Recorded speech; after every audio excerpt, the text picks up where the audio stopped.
Hello everyone. In today's video we will discuss about liquid and their properties. Okay, so liquid and their properties. So liquid, it can be any type of liquid, water, or it can be oil or mercury. So this liquid have the property of density, specific weight, specific gravity, compressibility, surface tension, capillarity, viscosity. So liquid সম্পর্কে জানতে হলে আমাদেরকে অবশ্যই লিকুইডের যে প্রপার্টিগুলো, এই প্রপার্টিগুলো আমাদেরকে জানতে হবে। সো লিকুইড ভেদে এই প্রপার্টিগুলো কী হবে, আলাদা হবে। লিকুইড, প্রত্যেকটা লিকুইডের কী আছে, আলাদা আলাদা বৈশিষ্ট্য, সেই বৈশিষ্ট্যগুলো আমাদেরকে জানতে হবে। তাহলে এখানে ডেন্সিটি অফ লিকুইডটা কী আসলে? ডেন্সিটি অফ লিকুইড আমরা জানি এটা mass per unit volume at standard temperature and pressure. Standard টেম্পারেচারটা এখানে 0 ডিগ্রি সেলসিয়াস এবং প্রেশারটা কত, 1 atmosphere. And liquid density of liquid এটা প্রকাশ করা রো দ্বারা প্রকাশ করা হয়, এবং mathematically rho is equal M ভাগ ভি।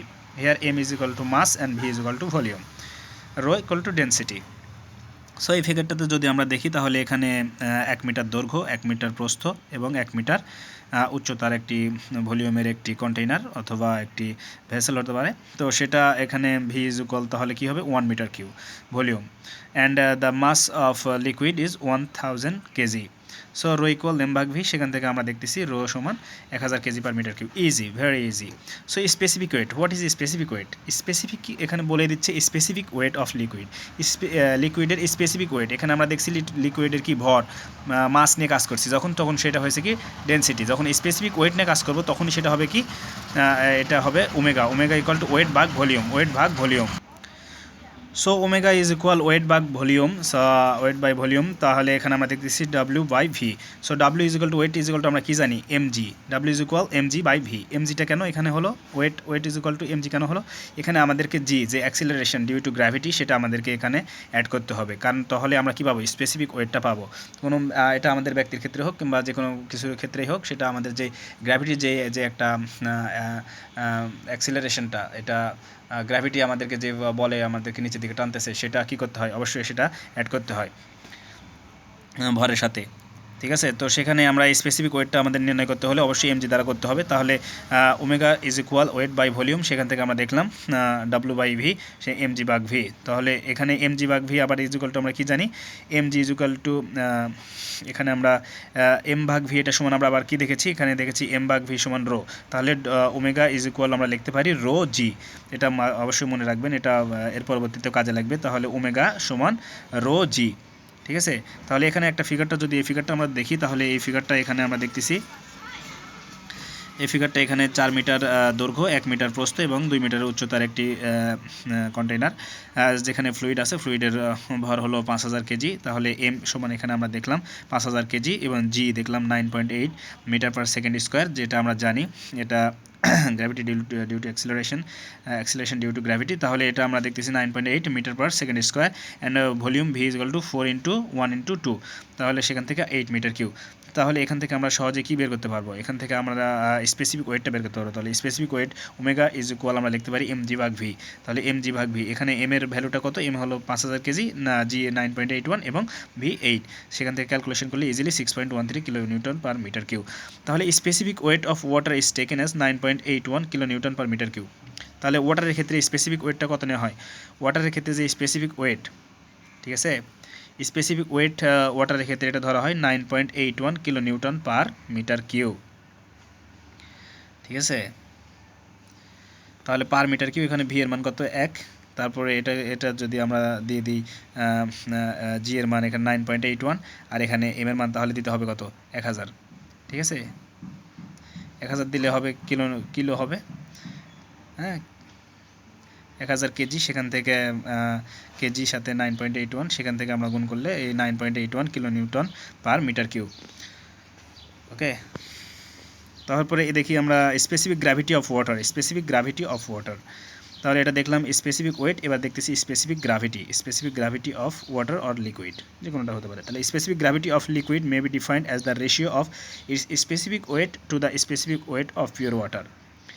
তাহলে এখানে স্পেসিফিক গ্র্যাভিটি এটা হচ্ছে একটা রেশিও, যে রেশিওটা কিসের ratio, specific weight of the liquid any kind of liquid. It can be water, it can be mercury, it can be oil, any kind of oil, diesel, petrol, any kind of oil, and to the specific weight of pure water. তাহলে ওয়াটারের সাপেক্ষে আমাদের কি করতে হচ্ছে, অন্য লিকুইডের যে specific wait, এইটার যে অনুপাত, এটার যে রেশিও, সেটাকে আমরা বলছি স্পেসিফিক গ্র্যাভিটি অফ ওয়াটার। আরও যদি স্পষ্টভাবে দেখি তাহলে স্পেসিফিক গ্র্যাভিটি অফ ওয়াটারের ক্ষেত্রে তাহলে কি স্পেসিফিক ওয়েট অফ ওয়াটার 9.81 9.81। তাহলে এটা আমরা জানি স্পেসিফিক ওয়েট অফ ওয়াটারের ক্ষেত্রে স্পেসিফিক যে ওয়েটটা সেটা হলো 9.81 kilo newton per metre cube, এটাও 9.81 kilo newton per metre cube. সেক্ষেত্রে আমরা দেখতেছি রেশিওটা কত, 1। তাহলে স্পেসিফিক গ্র্যাভিটি অফ ওয়াটারের ক্ষেত্রে স্পেসিফিক গ্র্যাভিটির কত, 1। ওকে, তাহলে স্পেসিফিক গ্র্যাভিটি অফ ডিজেল যদি ধরি, এবার আমরা ডিজেল যদি ধরি, তাহলে ডিজেলের আমাদের স্পেসিফিক ওয়েটটা কত সেটা আমাদেরকে জানতে হবে। এরপরে স্পেসিফিক ওয়েট অফ ওয়াটারের ক্ষেত্রে আমরা জানি 9.81 kilo newton per metre cube. ডিজেলের ক্ষেত্রে যেটা স্পেসিফিক ওয়েট সেটা আমরা জানি 8 থেকে 8.5 8 to 8.5 kilo newton per metre cube. তাহলে এটার যে রেশিও সেটা হচ্ছে কি স্পেসিফিক গ্র্যাভিটি অফ ডিজেলের ক্ষেত্রে 0.86। Okay, so we can say the density of diesel is less than water density. তাহলে এখান থেকে কি দেখতে পেলাম, এখান থেকে আমরা দেখতেছি যে density of diesel is less than water density. তাহলে এখানে যেহেতু রেশিওটা বাড়াইছে 0.86, আর ওয়াটারের এখানে আমরা দেখতেছি স্পেসিফিক গ্র্যাভিটি অফ ওয়াটারের ক্ষেত্রে বাড়াইছে কত, 1।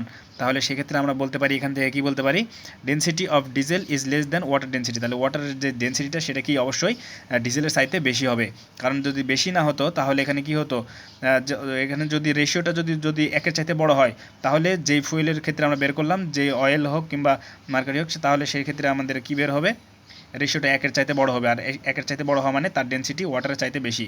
আর এখানে ওয়াটারের ক্ষেত্রে আমরা দেখতেছি কত, 1। আর এখানে 9.81 এর ভ্যালু যখন এই 9.81 এর চাইতে এই উপরের ভ্যালুটা কী হবে, বেশি হবে, তখন অবশ্যই কী হবে, তার ডেন্সিটি ওয়াটারের চাইতে বেশি হবে, মানে এই যে স্পেসিফিক গ্র্যাভিটিটার মান কত বের হবে, মোর দেন 1।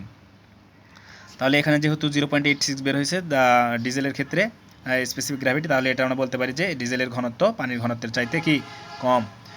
If the ratio is greater than 1, the density of fluid will higher than water density. তো এই কথাটাই বলা হয়েছে এখানে। এবার কম্প্রেসিবিলিটি অফ লিকুইডের তাহলে কি থাকবে, কম্প্রেসিবিলিটি। একটা লিকুইড অবশ্যই একটা কি থাকবে, কম্প্রেসিবিলিটি থাকবে, যদি এটার পরিমাণ কি খুবই নগণ্য, নেগলেক্টেড করা হয় এটা। It may be defined as the variation in its volume with the variation of pressure. তাহলে প্রেশারের সাথে সাথে ভলিউমটা কি হচ্ছে, ভ্যারিয়েশনটা হচ্ছে। প্রেশার যত বেশি হবে তত কী হবে, লিকুইডটার কম্প্রেসিবিলিটিটা সংকুচিত হবে, লিকুইডটা জায়গা কম নেবে। But for water the variation is so small, এই ভ্যারিয়েশনটা কি খুবই স্মল। ওয়াটারের ক্ষেত্রে এইভাবে প্রেশার দিয়ে কী করা যায় না, কমানো যায় না। তাহলে সেক্ষেত্রে এটা কি করা হয়, so then it is neglected, এটাকে কি করা হয়, বাদ দেওয়া হয়, কাউন্ট করা হয় না হিসাবের ক্ষেত্রে। সারফেস টেনশনের ক্ষেত্রে আমরা কিছু যদি দেখি, এখানে এটা গুরুত্বপূর্ণ টপিকস। এরপরে এটার দ্বারা আমরা capillarity of water or any kind of liquid আমরা এটা ধারণা বুঝতে পারবো। সারফেস টেনশনটা কি, the surface tension of liquid its property, এটাও কি একটা লিকুইডের একটা বৈশিষ্ট্য। Which enables it to resist tensile stress, যেটা কি করে, টেনসাইল স্ট্রেস সেটা হওয়া থেকে কি করে, প্রতিরোধ করে। টেনসাইল স্ট্রেস যেটা সেটাকে কি করে, প্রতিরোধ করে, সেটা হতে বাধা দেয়। ঠিক আছে, টেনসাইল স্ট্রেসটা কি, লম্বালম্বিভাবে যে টানলে যে প্রসারিত হয়ে যায়, সেটা হলো কি টেনসাইল স্ট্রেস। তাহলে একটা লিকুইড যদি হয়, এটা ধরি আমরা একটা সারফেস, এই সারফেসের উপরে ওয়াটার অন ফ্ল্যাট সারফেস, তাহলে এখানে ওয়াটার যদি আমরা এই সারফেসের উপর রাখি, তাহলে সেই লিকুইডটা, ওয়াটারের যে এই ড্রপলেটটা কেমন সাইজ হবে, এরকম গোল টাইপের সাইজ হয়। কারণ কি লিকুইডটা চাই কি সবসময় কি হতে চায়, the liquid surface has a tendency to reduce it surface as small as possible, যত ছোটো করা যায় সারফেসটা, লিকুইড সেই চেষ্টাটাই করে। এর কারণে আমরা যদি দেখি, আমরা ওয়াটার যদি কোনো সারফেসের উপর ফেলি, তাহলে সেক্ষেত্রে আমরা দেখি ওয়াটারটা কী হয়ে আছে, ড্রপলেটের মতো হয়ে আছে, গোল হয়ে আছে, এভাবে ছড়িয়ে পড়ে না, এরকম ছড়িয়ে পড়ে না। অবশ্যই সেটা আবার কী হওয়া যাবে না, এমন কোনো সারফেস হওয়া যাবে না যেমন সারফেসে পড়লে আবার সেই পানিটাই শুষে নেয়, এমনটা কখনো হওয়া যাবে না। এটা যদি আবার হয় যে এরকম যে একেবারে স্বচ্ছ কাঁচের উপর পড়ছে, তাহলে কিন্তু আবার এটা কী হয়ে যায়, এরকম একটু হালকা প্রসারিত হয়ে যায়, এরকম গোল ড্রপলেট হয় না। ঠিক আছে, বাকি সব ক্ষেত্রে কি দেখা যাবে, এরকম গোল ড্রপলেট হবে। Cohesion is higher than adhesion, তাহলে এখানটা কি, cohesion is higher than adhesion. তাহলে এখানে কোহেশন আর অ্যাডিশন এই দুটো টপিক্স এখানে বুঝতে হবে সারফেস টেনশনের ক্ষেত্রে। তাহলে সারফেস টেনশন এটাই বলা হচ্ছে, এটা লিকুইডের একটা প্রপার্টি যা টেনসাইল স্ট্রেস হতে কী করে, বাধা দেয়, এটা বাধা দিতে সক্ষম। তাহলে cohesion is higher than adhesion, তাহলে কোহেশনটা হলো যদি একই জাতীয় বস্তুদের মধ্যে যে আকর্ষণ মলিকুলসদের মধ্যে যে আকর্ষণ সেটা হলো কোহেশন। তাহলে ওয়াটারের ক্ষেত্রে যদি আমরা দেখি ওয়াটারের যে মলিকুলগুলো এই মলিকুলের সাথে একটার সাথে আরেকটার যে আকর্ষণ সেটা হলো কোহেশন। আর অ্যাডিশন হলো দুটি ভিন্নধর্মী বস্তুর মধ্যে মলিকুলের মধ্যে যে আকর্ষণ, যদি একটা হয় ওয়াটার মলিকুল আরেকটা যদি সারফেসের মলিকুল, এই দুটোর মধ্যে যে আকর্ষণ সেটা হলো কি অ্যাডিশন। তাহলে এখানে যদি cohesion is higher than adhesion তাহলে এটা কি হলো ড্রপলেটটা হলো, আর এখানে কি হলো না ড্রপলেটটা হলো না, তার মানে কি এখানে অ্যাডিশনটা কি হয়ে গেছে বেশি হয়ে গেছে, বেশি হওয়ার কারণে এখানে কি হয় নাই ড্রপলেটটা হয় নাই। ওকে, সো এখানে অ্যাডিশন আর কোহেশনটা ভালোভাবে বোঝার জন্য এখানে যদি আমরা দেখি তাহলে এখানে আমরা দেখব ওয়াটার, এখানে ওয়াটার দ্বারা একটি জার অথবা একটা বিকার যে কোনো কিছুই হতে পারে, একটা পাত্র, সেখানে কি আছে ওয়াটার আছে। আর এখানে যদি ছোট্ট টিউব আকৃতির যে স্মল ডায়া টিউব আমরা যদি ব্যবহার করি, দুইটার ওপেন ইন্ট দুইটার বোথ ইন্ট কী করা খোলা ওপেন ইন্ট, ঠিক আছে, তাহলে আমরা দেখব যে ওয়াটারটা কী হয়ে যাবে উপরের দিকে উঠে যাবে, ঠিক আছে, ওয়াটারটা কী হবে উপরের দিকে উঠে যাবে। তাহলে এটা কেন উঠলো, এটা হলো অ্যাডিশন যে ফোর্সটা, অ্যাডিশনটা কোহেশনের চাইতে বেশি, যে ওয়াটারটা যে আকর্ষণ এই আকর্ষণটা কী হয়ে গেছে অ্যাডিশন, যে এই টিউবের যে গ্লাস এই গ্লাসের সাথে যেই ওয়াটারের যে আকর্ষণ সেই আকর্ষণের কারণে ওয়াটারটা উপরে উঠে গেছে, যে কোহেশনটা কী হয়ে গেছে কম হয়ে গেছে, যার কারণে এটা ওয়াটারটা উপরের দিকে কী হয়েছে রাইজ হয়েছে, ঠিক আছে। এখানে আবার অ্যাডিশনেরটা যদি দেখি, এখানে মার্কারির ক্ষেত্রে আবার ভিন্ন রকম, মার্কারির ক্ষেত্রে আমরা দেখা যায় যে এটা কী হয় নিচে নেমে যায়, ঠিক আছে, মার্কারি ক্ষেত্রে এটা কী হয় নিচে নেমে যায়, এই ফ্লুইডটা মার্কারি যে ফ্লুইডটা সেই ফ্লুইডটা নিচে নেমে যায়, ঠিক আছে।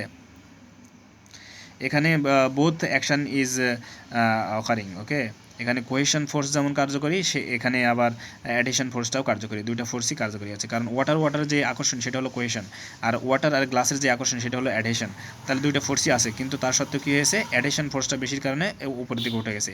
আবার এখানে আরেকটা অ্যাকশন কাজ করে সেটা হলো ক্যাপিলারি অফ ওয়াটার, সেটাও এখানে কাজ করে।